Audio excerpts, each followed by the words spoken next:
They thought she was at home, shattered and weeping into her pillow. But while they were laughing, Claire Reynolds was plotting a comeback so spectacular, it would become a legend. Tonight, the city's most elite gala would become her stage, and she was about to deliver the performance of a lifetime. They thought Claire Reynolds was at home crying. In reality, she was buying a $10,000 dress and hiring the best private investigator in the city. The young woman in scarlet red clinging to Arthur Bennett's arm at the Grand Imperial Club didn't know three crucial things. Second, that the flash drive in Claire's Hermes bag contained photos of Lauren with two other married men in the last 6 months. And third, most importantly, that in 30 minutes, Lauren would leave that gala crying like a child, while Claire would become the legend the NYC high society would tell for the next 50 years. Arthur thought he was trading a boring wife for a luxury inflatable doll. And queens don't forgive. Baccarat crystal chandeliers cast a golden light over the main ballroom where the cream of New York society gathered for the traditional gala ball of the Hope Foundation. The air conditioning kept the environment at a perfect temperature, in stark contrast to the suffocating heat of hypocrisy that hung among the guests. Arthur Bennett adjusted the cuff of his Italian silk shirt for the third time in 5 minutes. It wasn't because of the importance of the event, after all, he had attended dozens of similar balls. Lauren Campbell glided through the ballroom as if she owned the place. "Arthur, darling." Arthur forced a smile as he felt sweat form in small beads on his forehead. Lauren laughed, a crystalline sound that echoed through the room. "Consultant? How modest, my love." Her blood-red nails caressed Arthur's arm possessively.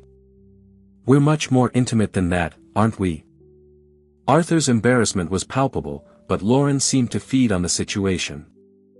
In her youthful and ambitious mind, this was her official coronation. The legitimate wife, Claire, had become a ghostly figure in their conversations. She was a woman who preferred discretion to the spotlight. And this, for Lauren, was a sign of weakness. Marguerite's question was asked with the surgical precision of someone who knows exactly where to poke to cause pain. "I haven't seen her at a social event in a long time." Arthur swallowed hard. "What a shame," Marguerite murmured, although her tone suggested the exact opposite. She always knew how to behave with class. The word was hung in the air like a death sentence. Arthur had told her that Claire was boring, dull, a wife who was content to stay home reading books instead of accompanying him to important events. "Arthur, I need to talk to you about the Marina project," interrupted Richard Adams, one of the company's minority partners. As the men moved away to discuss business, Lauren remained alone in the center of the ballroom, feeling like a queen on her throne. The flashes of social photographers constantly found her, and she knew her photos would be plastered in the gossip magazines the following week. The new passion of Arthur Bennett or the well-accompanied entrepreneur. The sparkling champagne flowed generously among the guests, and Lauren did not hold back. She approached a group of socialites she knew superficially from beauty salons and gyms in the city's wealthiest neighborhoods. "Lauren, what a stunning dress," commented Patricia Albright, the wife of a federal judge. "Valentino, a gift from Arthur," Lauren replied, making sure to emphasize the intimacy. "He has such refined taste in choosing women's clothes." Arthur Bennett was publicly flaunting his mistress, a behavior that, while not uncommon in those circles, still caused a stir when done so blatantly. "Perfectly," Lauren replied, raising her chin. The malicious comment about Claire did not go unnoticed. The women present knew well the unwritten code of high society. On the other side of the ballroom, Arthur tried to focus on the business conversation, but his eyes constantly wandered to Lauren. Part of him felt proud to be with a woman so young and attractive. It was a confirmation of his virility and success. "She's pretty," commented Richard, following Arthur's gaze. "We have a serious relationship." "And does your wife know about this?" Claire knew. Claire knew, of course. How could she not? But Claire, true to her reserved nature, had not made scenes or threats. She had simply withdrawn even further, which Arthur had interpreted as a tacit acceptance of the new situation. Claire was intelligent, cultured, a perfect wife on paper. But as the years passed, Arthur began to see her as part of the furniture. Always present, always reliable, but without the sparkle and excitement he had begun to seek elsewhere. Lauren represented everything his wife was not. It was easy to impress her with expensive dinners and luxurious gifts. It was easy to be the hero in the life of someone who came from a two-bedroom apartment in Queens. Arthur. She was approaching with a radiant smile, followed by a younger man he recognized as Julian Fitzgerald, heir to one of the country's largest fortunes. Julian was just telling me about the new art collection he recently acquired, Lauren said, her eyes shining with interest. Picasso, Van Gogh. It's fascinating. Lauren was clearly flirting, and Julian, known for his reputation as a womanizer, seemed willing to reciprocate. It was humiliating to have to compete for his own mistress's attention in public. You don't need to be jealous, my love.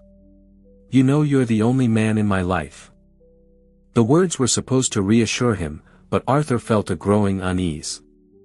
An excessive confidence, a presumption that her place was guaranteed, that deeply bothered him. The silence that followed was deafening. Arthur felt his face flush while Lauren, far from being embarrassed, smiled even wider. Not yet, she replied with a giggle. Lauren was not just content to be the mistress. She had bigger plans, and she was announcing these plans to one of the most dangerous gossips in the city. Arthur forced a nervous laugh. Charles, I'd like you to meet Lauren Campbell. Charles Dalton had the power to make or break reputations with a single column. If he decided to turn the situation into a scandal, the consequences could be devastating, not only for his public image, but for his business. Socialites showed off their latest jewelry and couture acquisitions, and the orchestra played classical waltzes that created a perfect soundtrack for that theater of appearances. Arthur always said that Claire preferred to avoid conflicts and confrontations. While Claire hid at home, she was shining in the halls of high society. What Lauren didn't know was that at that very moment, just a few blocks away, Claire Reynolds was meticulously preparing for her own entrance into the Grand Imperial Club. And when she arrived, nothing would be the same again. What would you do in a situation like this? Leave your opinion in the comments below. Claire Reynolds stood in front of the full-length mirror in her closet, observing her own image with the analytical coldness of a general planning a battle. At 35, she possessed a mature and sophisticated beauty that contrasted drastically with the youthful and obvious appeal of her rival. Her dark brown hair fell in soft waves to her shoulders, framing a face with classic features that didn't need heavy makeup to make an impact. The dress she had chosen for the night was a masterpiece of French haute couture, an impeccably cut black Chanel with pearl details that ran along the discreet but elegant neckline. Power, class, legitimacy. Everything that Lauren Campbell was trying to buy with money borrowed from another woman's husband. Each one was anxious to be the first to tell her about the public humiliation Arthur was inflicting on her. "Ma'am, the car has arrived," announced Maria, her housekeeper for over a decade, appearing at the closet door. The middle-aged woman watched Claire with admiration and concern in equal measure. "I've never been so sure of anything in my life, Maria." The truth was, Claire had discovered Arthur's betrayal long before any social gossip. Receipts from expensive restaurants for two people when he was supposedly at work meetings, charges for jewelry and dresses on his corporate card, a female perfume on his clothes that was definitely not hers. But then, on a particularly melancholic Tuesday afternoon, something changed. It was at that moment that Claire understood a liberating truth. She had lost Arthur because he had failed as a man. From this epiphany, Claire began to plan. For the next 6 months, Claire watched. She discreetly hired a private investigator, not to confirm the betrayal she already knew about, but to meticulously document it. Arthur had always assumed she was financially dependent on him, a sexist and ignorant assumption. In reality, Claire had inherited a considerable fortune from her paternal grandmother, investments in real estate and stocks that she managed personally without involving her husband. In addition, she had her own art consulting business that earned much more than Arthur imagined. It was not to win Arthur back. That bridge had been irreversibly burned. This was for herself. It was an event that brought together the core of the NYC elite, people who had known her family for decades and who respected her lineage and class. As much as they tolerated male excesses in private, the public exposure of a marital betrayal was still seen as an act of bad taste that should be punished. Claire's private driver, John, was waiting for her at the entrance of the building. He was a discreet and loyal man who had worked for the Reynolds family for almost 20 years. He knew all the secrets, all the nuances of Claire's life, and his discretion was absolute. "Good evening, Mrs. Reynolds," he greeted, opening the door of the black Mercedes-Benz S-Class. "You look stunning tonight." She had timed her arrival for the exact moment the ball was at its peak, when all the important guests were already present, when the social photographers were most active, and when Arthur and Lauren were most relaxed and confident. "Darling, they are shamelessly flaunting themselves. She's practically announcing herself as your replacement. Come quickly and end this farce." Claire smiled as she read the message. For Eleanor, Lauren was nothing more than a classless social climber trying to occupy a place that didn't belong to her. "She's wearing a red Valentino, completely inappropriate for a charity event," wrote Patricia Albright. He introduced her as a special consultant, but she herself corrected him, saying they were much more intimate, added Marguerite Wallace. Each message confirmed that Claire's plan was working perfectly. Arthur and Lauren were digging their own graves with an almost comical enthusiasm. As the years passed, she realized that Arthur had chosen her not for love, but for social convenience. She brought respectability, family connections, and an image of the ideal wife that complemented his business ambitions. In return, he offered her financial security and social status, a commercial transaction disguised as romance. She began to notice how Arthur ignored her during conversations at social events, how he interrupted her when she expressed opinions, how he assumed his own decisions were automatically correct without consulting her perspective. But as she observed Arthur's behavior with Lauren, the way he melted at her feigned naivety, how he felt important playing the mentor to the ambitious young woman, she realized she had not lost true love. She had gotten rid of a burden. "John, give me 5 more minutes," Claire requested. "I want my entrance to be memorable." She opened her Hermes bag and checked the contents one last time. In addition to the usual items lipstick, compact powder, wallet, there was a discreet flash drive containing all the documents and evidence she had collected on Arthur and Lauren. She didn't plan to use it that night, but it was always good to have a trump card up her sleeve. For 15 years, she had been the perfect, discreet wife who solved problems without making waves. Her phone vibrated once more. Charles was clearly setting the stage for an epic confrontation between wife and mistress. "Now, John. It's showtime." The driver smiled through the rearview mirror. He had seen Claire grow from a shy young woman into a powerful one and knew that this night would be historic. When the Mercedes stopped in front of the Grand Imperial Club, a murmur spread among the photographers. Her absence from social events had generated speculation and conspiracy theories. John got out of the car and calmly walked to the back door. The silence was almost palpable. She greeted the photographers with graceful waves but did not stop for interviews. There was more important work to be done. At the club entrance, the doorman greeted her with an almost feudal bow. "The pleasure is mine, Roberto. A beautiful night, isn't it?" As she walked through the club's corridors toward the main ballroom, Claire could hear the murmur of the crowd inside. On the other side of those doors were Arthur and Lauren, probably still basking in the attention they were receiving, still believing they had conquered something important. They had no idea that the true queen had arrived to reclaim her throne. Let us know your opinion in the comments. The orchestra was playing a Strauss waltz. Crystal chandeliers cast golden light on the impeccable gowns and tuxedos, creating an atmosphere of refined opulence. He turned slowly, searching for the familiar figure of his wife, but he couldn't find her in the crowd. A part of his brain still hoped it was a rumor, that someone had mistaken a brunette in a black dress for Claire. "Arthur. Your wife looks stunning tonight." It was then that he saw her. Claire was entering the main ballroom with the serenity of a queen returning to her palace after a long exile. The pearls on her neck caught the light in a hypnotic way, and her brown hair shone like polished silk. But the most impressive thing was her posture. Each movement was deliberate. Each gesture was calculated for maximum impact. Arthur felt his mouth go dry. It was as if she had transformed from a supporting character into the protagonist of her own life. On the other side of the ballroom, Lauren was telling an anecdote to a group of businessmen's wives when she noticed that her audience had become distracted. "What's happening?" she asked, turning to follow the direction of their gazes.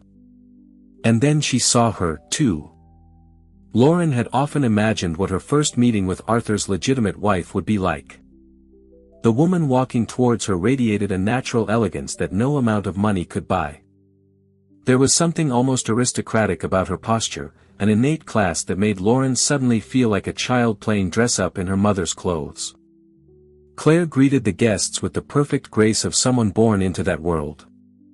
A kiss on the cheek from Marguerite Wallace, a warm handshake with the federal senator, a kind word for the judge's wife. Not as the betrayed wife seeking sympathy, but as the grand lady returning to her rightful place.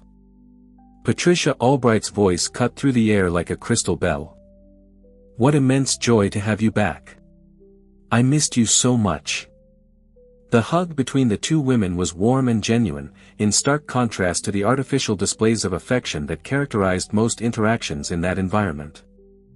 Lauren watched the scene with growing discomfort, realizing for the first time that Claire was not just Arthur's wife. She was a respected and beloved figure in her own right in that society. "Patricia, you are radiant as always," Claire replied, her melodious voice carrying a tone of genuine affection. "How are you, Roberto? I heard the appointment to the Supreme Court was confirmed." Yes, we're very happy. But tell me about you. Where have you been hiding all these months? You were so missed." Claire smiled with mysterious elegance. They all knew about the situation with Arthur and Lauren, and now they were beginning to understand that Claire's absence from social events had not been due to humiliation or despair, but to strategy. While Claire was talking, Arthur remained paralyzed near the bar. Part of him wanted to approach, to greet her as if nothing had changed, to maintain the facade of a harmonious marriage they had always presented in public.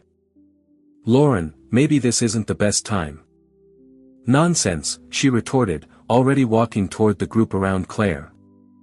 Lauren didn't realize she was about to make the most catastrophic mistake of her young life. In her limited mind, this would be the moment of her official coronation, when she would present herself as Arthur's new woman in front of the previous wife, definitively establishing the new hierarchical order. "Claire." His voice came out higher pitched than he intended. "What? What a surprise to see you here." The silence that followed was deafening. It was as if the entire ballroom was holding its breath, waiting for what would happen next. Claire looked at Arthur for a long moment, her expression perfectly serene. When she finally spoke, her voice had the sharp coldness of tempered steel. Now, confronted with his own dishonesty in public, he stammered. The meeting was cancelled at the last minute." It was then that Lauren decided to intervene. The group around them collectively held their breath. It was a moment of such palpable tension that even the most distant guests began to discreetly approach, sensing that something extraordinary was about to happen. Claire looked at Lauren's outstretched hand for a moment that seemed eternal. Then, with a smile that didn't reach her eyes, she greeted her delicately. "Lauren, yes. I've also heard a lot about you. Arthur told me you work together," Claire continued, her voice maintaining the perfectly polite tone of high society. "Something about project development consulting." Arthur opened his mouth to reply, but Lauren interrupted him, clearly eager to establish her true position. The words came out of her mouth with the confidence of someone who believed they were revealing a truth that would give them power over the situation. "Ah, I see," she said, her voice still maintaining that deadly politeness. "How brave on your part to make this public in this way." The word brave was pronounced in such a way that it sounded exactly like its antonym. Lauren began to realize that something was wrong, but her youth and inexperience did not allow her to fully decode the nuances of the conversation. "Claire," he tried to intervene. "Maybe we should." "Oh, Arthur," she interrupted him softly. She turned to Lauren with renewed interest. "About 8 months. Arthur has been a wonderful mentor." "Mentor," Claire repeated, as if savoring the word. Lauren, finally beginning to realize that she was being subtly attacked, decided to fight back. "Your dress is also beautiful," she said to Claire, her tone attempting to sound generous but failing miserably. "Very classic. It must have been awfully expensive." To suggest that Claire cared about the price of her clothes, or worse, that she needed to justify her spending, was a demonstration of a lack of class that made several women present gasp in shock. Claire smiled. This time, a truly dangerous smile. The phrase fell on Lauren like a silent bomb. For a moment, the young woman was speechless, slowly processing the fact that she had been publicly déclassée in the most elegant way possible. "Arthur," Claire interrupted him again, this time turning to him with her full attention. Even the orchestra had ceased playing, as if the musicians also wanted to hear what would happen next. "You see," she said, her voice now carrying a tone of genuine amusement. Lauren felt a shiver of panic run down her spine. "Oh, darling," Claire replied, her smile now genuinely radiant. And it was then that Claire Reynolds began to methodically, elegantly, and irreversibly destroy the lives of everyone who had underestimated her power. "Arthur," Claire said, her voice cutting through the silence of the ballroom like crystal against crystal. "Since we're among friends, why don't you tell Lauren about our conversation last night?" Arthur's face paled to a color that rivaled the pearls on his wife's neck. His eyes widened in absolute panic because there had been no conversation with Claire the night before or on any night in recent weeks. I don't know what you're talking about," he stammered. But his trembling voice betrayed his nervousness. "You don't?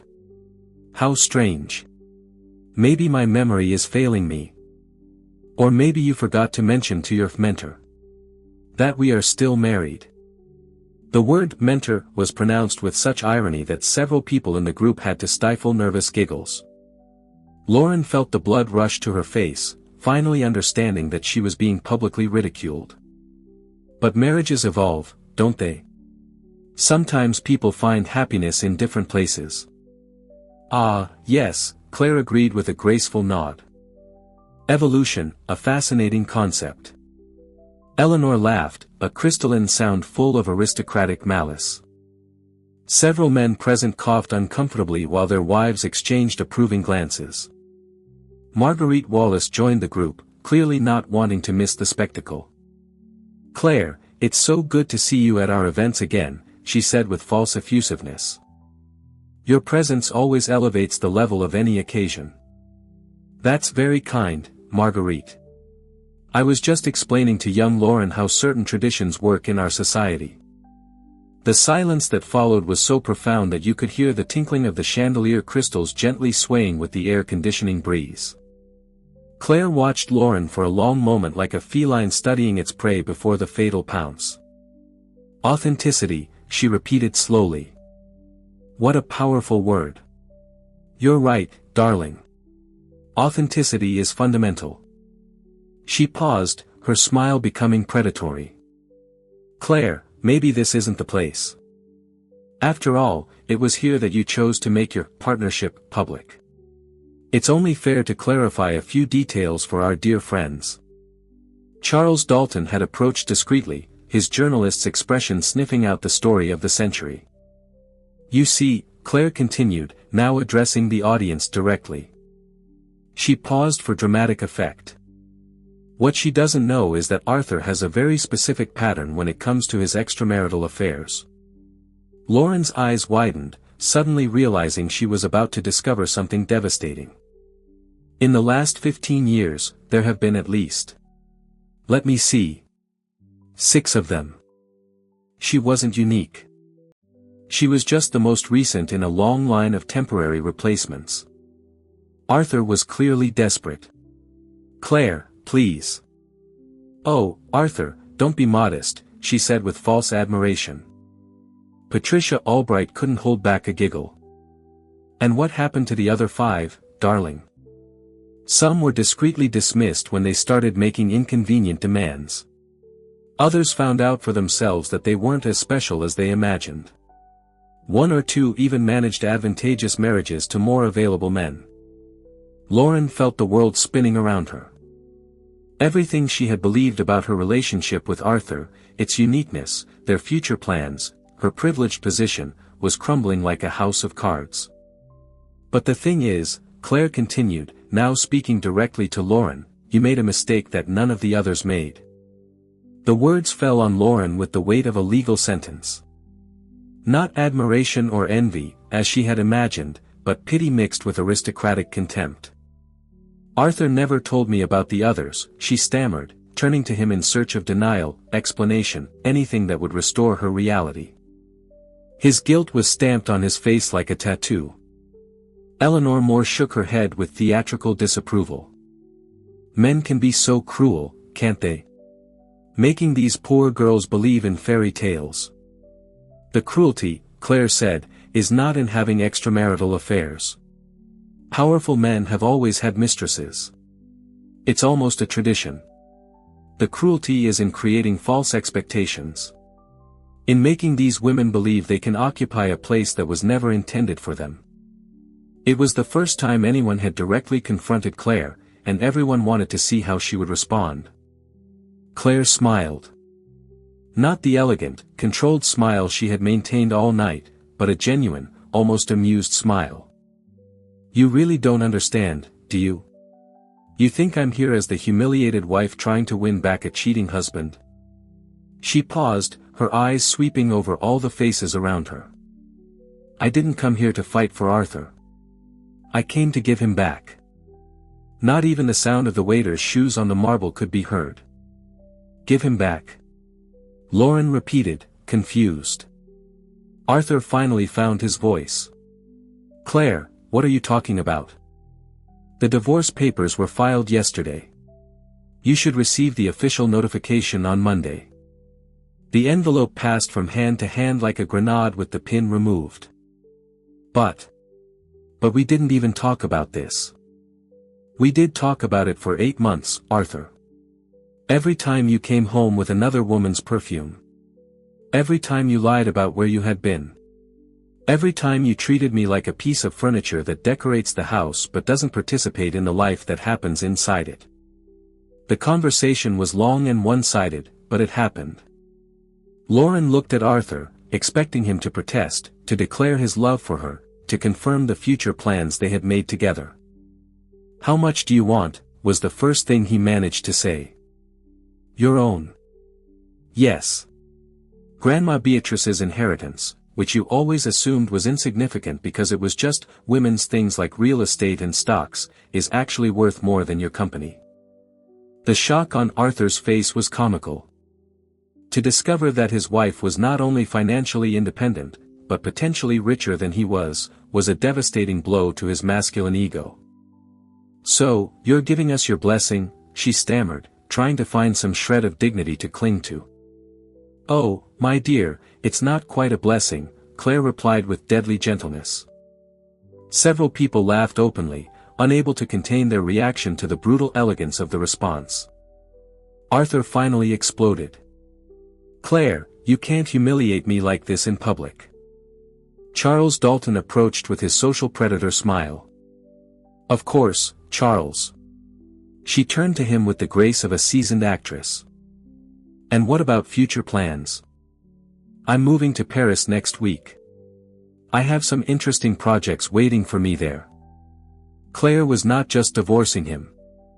Claire looked at her with a mixture of pity and amusement.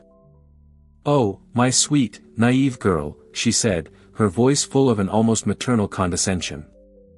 "Do you really think that a man who cheated on his wife with you won't cheat on you with another?" The truth of the statement hit Lauren like a punch to the stomach. She looked at Arthur, searching for some sign of denial, some guarantee of future fidelity. Instead, she saw a man in total panic, more concerned with the financial implications of the divorce than with the feelings of either of the two women present. It was a pleasure to clarify all of this. "Now, if you'll excuse me, I need to say goodbye to some dear friends before my trip." She turned to leave but stopped as if she had remembered something important. "The red dress looks beautiful on you. But for charity events, more sober colors are more appropriate. It's a matter of social etiquette." Arthur remained beside her, but it was obvious to everyone that he was in a state of shock, still processing the speed with which his life had fallen apart. He was already mentally drafting the headline, "The Elegant Revenge: How Claire Reynolds Turned Humiliation into Triumph at the Most Talked About Ball of the Season." As Claire circulated through the ballroom, saying goodbye to guests, each conversation reaffirmed her position as the true winner of the night. Eleanor Moore hugged her warmly. "Darling, you were masterful. I've never seen anyone maintain so much class in such a delicate situation." "Thank you, Eleanor. Sometimes, elegance is the best revenge." Claire's eyes sparkled with genuine enthusiasm. "I've been invited to be an art consultant for a very prestigious gallery in the 16th arrondissement, and there are other interesting possibilities as well." On the other side of the ballroom, Lauren finally began to move like a sleepwalker waking from a nightmare. She looked around and realized that she had become the center of a very different kind of attention. Whispers followed her movements. Poor thing. She didn't know what she was getting into. Arthur tried to approach her. "Lauren, let's talk privately." "No." She recoiled as if he were contagious. The realization that she had been just one more in a long line of disposable women was devastating for someone who had always considered herself special. "Lauren, please let me explain," Arthur tried again, but his voice sounded desperate and unconvincing. "I quit my job, moved out of my apartment, told my family I was going to marry an important businessman." The public confession of her naivety only deepened her humiliation. Julian Fitzgerald, the young heir who had flirted with her earlier, approached with a condescending smile. "Lauren, don't be so desperate. Arthur was always known for his temporary affairs. You shouldn't have gotten so attached." Meanwhile, Claire continued her triumphant farewell tour. "The Dubois Gallery is one of the most respected in Paris," she told a group of art enthusiasts. What she didn't mention, but what they would discover later through international gossip channels, was that Pierre Dubois, the gallery owner, was an aristocratic widower in his late 40s who had been charmed not only by Claire's professional expertise but also by her personal elegance. "With the elegance that only the French possess," Claire confirmed. Marguerite was delighted. "Darling, you are simply inspirational. To turn betrayal into liberation, humiliation into triumph. It's a work of art." They moved away to one of the club's smaller rooms, away from curious glances. "Get through this?" She stared at him with disbelief. "And you do? Now that Claire is asking for a divorce, we can finally be together officially. With what money?" The question came out sharper than she intended. "You heard what she said. She's richer than you. In the divorce, you could lose half of everything you have." For years, he had assumed he controlled all the couple's finances. Inheritances that are worth more than your company. Lauren was beginning to see Arthur for who he really was. Charles wasn't really asking for permission. He was informing them that the story would be published with or without Arthur's cooperation. "And you, Lauren?" Charles turned to her with journalistic interest. Instead, he seemed to shrink even more, clearly unwilling to commit publicly to her after the night's disaster. The lack of support was the last straw. Lauren realized she had lost not only the battle against Claire but also any chance of a future with Arthur. He was too cowardly to defend her when she needed it, too weak to take responsibility for his own actions. 3 years later, the sun cast a warm glow over a charming Parisian terrace. The view was breathtaking, with the Eiffel Tower standing majestically in the distance. Claire Reynolds, now Claire Dubois, sipped her morning coffee, a serene smile gracing her lips. Her husband, Pierre Dubois, a distinguished man with kind eyes, walked onto the terrace carrying a tray of fresh croissants and the morning paper. Claire's life had transformed completely since that night at the Grand Imperial Club. "Oh?" she asked, her curiosity piqued. The article mentions poor financial management, a string of failed projects, and investigations into tax fraud. The owner, an Arthur Bennett, has apparently lost everything. Claire felt a distant, detached sense of closure, but not pleasure. There was, however, a certain poetic justice in Arthur, the man who saw value only in money, losing his own fortune through sheer incompetence. Lauren, Claire recalled, a flicker of memory in her eyes. She took a sip of her coffee. Pierre chuckled, a warm, rich sound that filled the morning air. Just then, little Henri ran to the table, his face beaming with pride. Claire scooped him into her arms, inhaling the sweet scent of the small daisy and her son's hair. "My beautiful little family," Pierre murmured, watching the scene with adoration. This was the life Claire had built. It wasn't a revenge plot, it was a masterpiece of her own creation. The Dubois Gallery, under her expert curation, had become one of the most prestigious in Europe.